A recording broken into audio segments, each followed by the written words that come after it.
Korupsyon, isang sistema ng pagnanakaw o pagbubulsa ng pera ng bayan. Ito rin ay nagdudulot ng kahirapan sa mamamayan.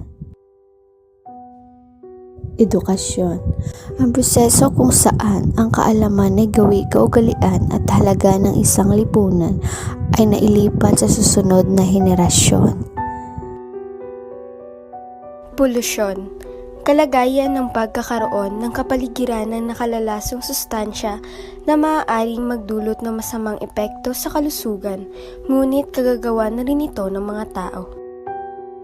Kahirapan, kawalan ng hanap buhay at dahil sa inflation o pagmahal ng mga produkto at serbisyo, ang mga taong mahirap noon ay mas lalong naghihirap ngayon. Maagang pagbubuntis, ang maagang pagbubuntis ng mga babae sa edad na 12 hanggang 19.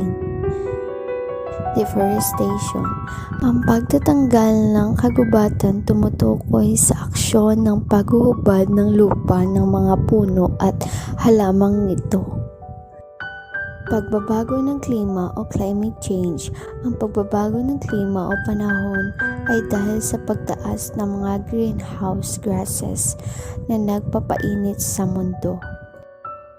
Ang mga isyong pinakita ay tinatawag na korupsyon, edukasyon, polusyon, kahirapan, maagang pagbubuntis, deforestation at pagbabago ng klima. Ang pagpapagitan ng mga larawan na ito ay nagbigay sa amin ng isang mas malalim na pag-unawa sa mga isyu na ito at kung paano sila nakakaapekto sa mundo natin ngayon. Marami sa mga isyong ito ay maaaring maiwasan sa pamamagitan ng paglikha ng mas mahusay na mga patakaran at pagpapatupad ng mas mahigpit na regulasyon. Alam naman nating lahat na parte na ng buhay natin ang masangkot sa isang issue at minsan hindi natin ito maiiwasan. Kung hindi man natin ito maiiwasan, ito ay ating harapin at solusyonan. May iba't ibang uri ang issue, may ibang dulot ng tao, mayroong hayop at dala ng kalikasan. At sa bidyong napanood na nabubuo ng mga larawan ng mga iba't ibang uri ng issue, ay natutunan ko na kung sasagawa man tayo ng plano o solusyon sa isang issue, ay dapat natin ito isaayon sa mga maaapektuhan at sa mismong nasasakop nito.